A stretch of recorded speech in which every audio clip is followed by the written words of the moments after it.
Well, lack of funding for social protection programs has worsened the inequality of poverty situation in Ghana. Social protection must be about protection, prevention, promotion and transformation oriented as well. But this has become difficult to fulfill because of lack of funds. It is the reason why civil society organizations platform on SDG 10 with funding support from the Ford Foundation and UNICEF organized the National Multi-Stakeholder Conference on Social Protection Programs program financing to reduce inequality. And these CSOs include St. Ghana, Oxfam, GACC, Christian Aid, WASI, and Action Aid. We're joined in the studio by Country Director of St. Ghana, George Osei-Bimpe, who's part of the CSOs championing this cause. You're welcome. Thank you very much. It's been a while we saw you in the studio. Yes. Well, let's talk about inequality and poverty. The inequality and poverty ratio in this country. What are the statistics as we speak? Well, let me take one first, the issue of poverty. I mean, as a country, we have succeeded to a greater extent in reducing poverty. I think that, not that I think that, I know that Ghana was among one of the countries that was able to have poverty, extreme poverty, by half. So in the 1990s, specifically 1992, Ghana's poverty level was at 56.4%. And by 2013, this had dropped to 24.2%. That is quite significant in terms of reducing poverty. But so we have done well, right? Yeah, we have done quite well. Okay. But within the same period, inequality, that is the gap between the haves and the have-not, has widened. In other words, there are some people who have gained so much from the economic growth of this country, whilst many more have not benefited been able to catch up. Yeah, so the gap has widened. So that is where the challenge lies now. Yeah, the challenge is. And if you ask me, our intervention at reducing poverty has not taken on board the issue of inequality. So we may be succeeding in reducing poverty, but we have not worked on addressing inequality. So that's a bit confusing, isn't it? Yes. So we have succeeded in reducing poverty, but not reducing inequality. But we have not been able to reduce inequality. Yes, so even though inequality has been going up since the 1990s. So people, so poor people or people living in poverty, and in that case, are we looking at extreme poverty? Yes, extreme poverty. Okay, so people living in extreme poverty have reduced, but then it has reduced to a point where there's also a very wider gap between those who have a lot more and those who have nothing. Yeah, let's put it this way. If you are gathering mangoes and within 1 hour you are able to gather about 10 baskets and I am able to gather only one, you realize that your I pace am not, was my slower. progress, the progress at which I'm gathering basket, mangoes into the basket is slower than yours. So let's take it for example. If you take 10% of the richest and the wealthiest, quintile in Ghana, if you look at their consumption, theirs is about 6.8% and 6.8 more than a similar percentage of that is the poorest 10%. In other words, they are consuming. I mean, in the last since 2006, the 10% wealthiest are consuming about 27% more, compared to about 19% of the 10% of the poorest. So, per your studies and per your engagement with all of these stakeholders and with people, of course, who suffer this fate that you mentioned, what ought to be done? See, first of all, we don't always have to be talking about poverty without talking about inequality. And that is where we get it wrong. When we assume that by reducing poverty, we may be bridging the gap between the haves and the have-not automatically, that is where we get it wrong.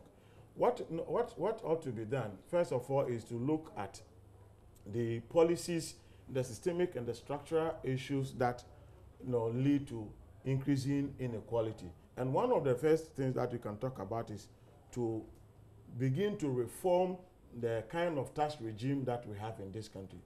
One point that I want to make is that the existing tax regime, for example, is consumption-based. When you have consumption-based tax regime, it's so progressive, retrogressive because you are taxing the rich as much as you are taxing the poor.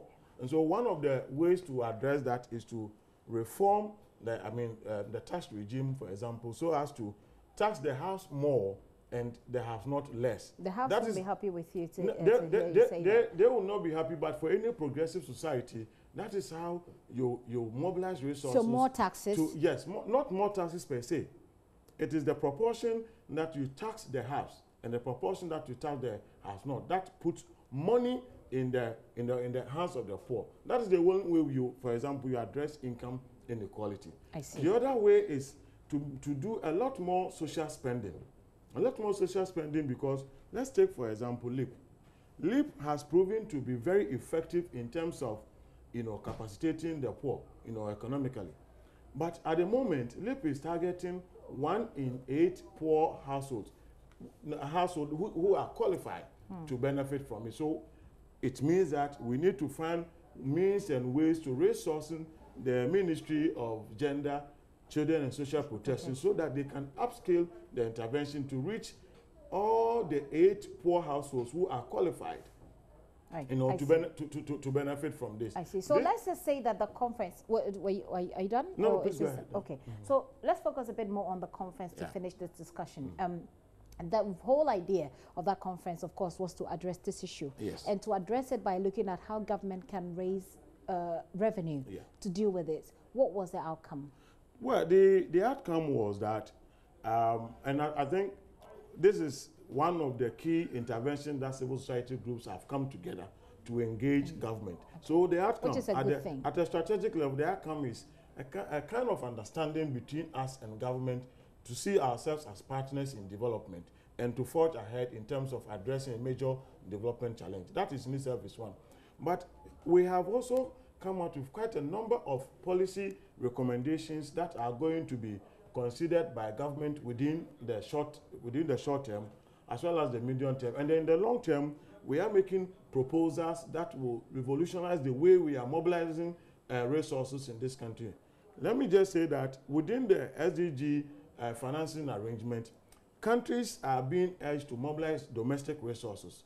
So if Ghana is serious about resolving the issue of poverty and inequality, the onus is on us to domestically mobilize resources. And so one of the, many of the recommendations are within in that direction, pointing in the direction of supporting government to mobilize resources. So that is very important. What is it supporting government to mobilize resources? Exactly what did you agree at that conference to do to support government? Well, we have made recommendations such as the tax, how to reform the tax regime in a way that will mobilize more resources. So we want a situation where the tax regime will become more progressive than retrogressive as it is now. So that is one key recommendation. We have made recommendations on how to even set up a social protection trust fund so that strategically we will have resources that go into funding such interventions timely.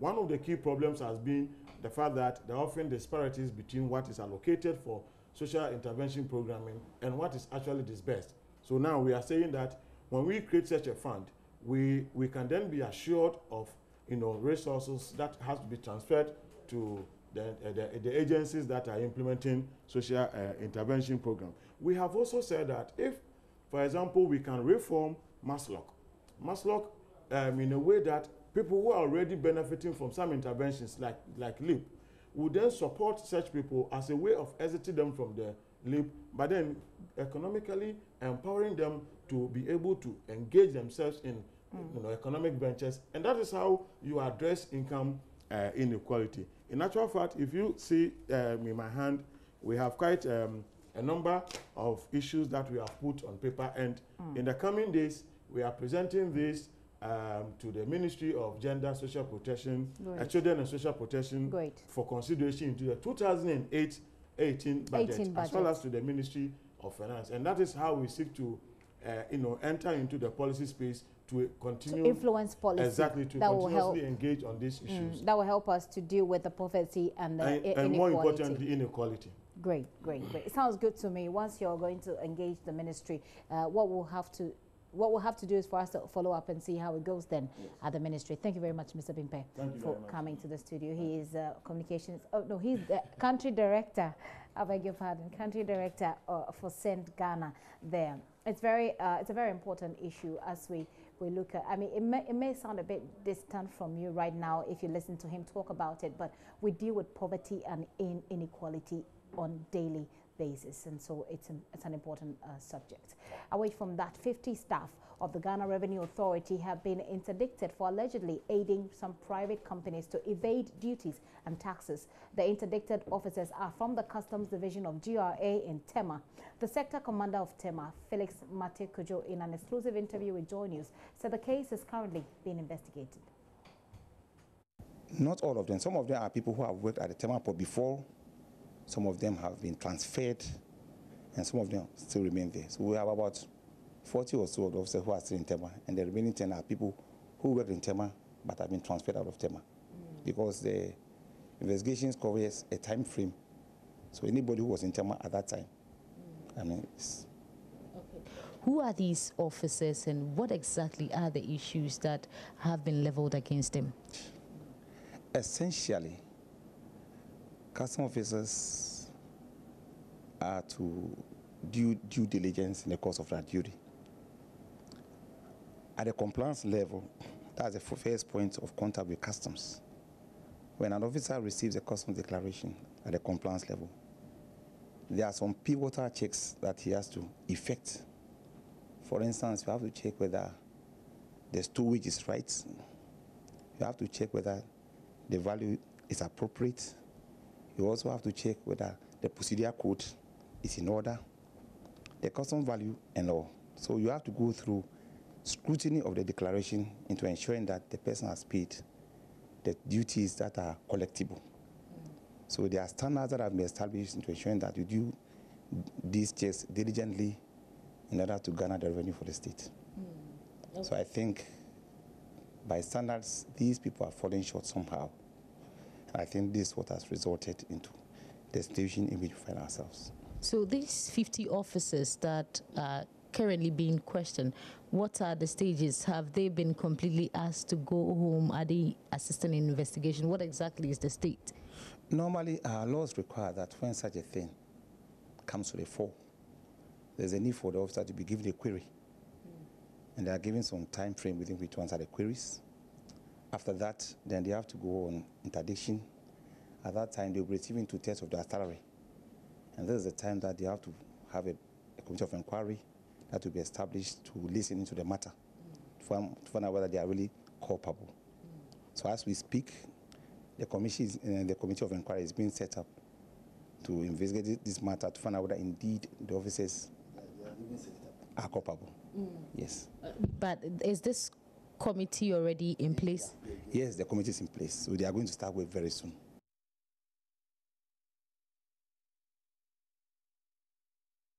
Meanwhile, the Commissioner of Customs Excise Preventive Service, Isaac Quensel, says his outfit is currently rebranding itself to ensure officers adhere to professional standards. He also says the ongoing house cleaning exercise is necessary.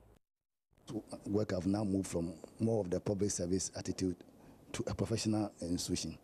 And in professional institutions, we have code of ethics and conduct to guide us. We also have our international body, the WCO, World Customs Organization, also has so many rules, regulations, standards. We have the revised Kyoto Convention, we have revised Kyoto Convention. We also have safe framework of standards. These are all instruments that are guiding us in our work. So I told officers that they should be able to abridge themselves at any material time that they are free. They should be reviewing the standard, looking through, and also exchanging ideas among themselves. So I'm sure what is happening is a lesson learned that will guide those people who are not affected. What we have done was to improve efficiency. All these things that is also happening in Tema has also brought awareness onto officers that now they have to improve efficiency. And because of that, revenue started turning up, and that has brought us to about negative 10%. We are hoping, because this is the lean season. When we talk about lean season, a lot of the goods are not in there. But from the second half of the year, that's where people start importing for Christmas and other festivities.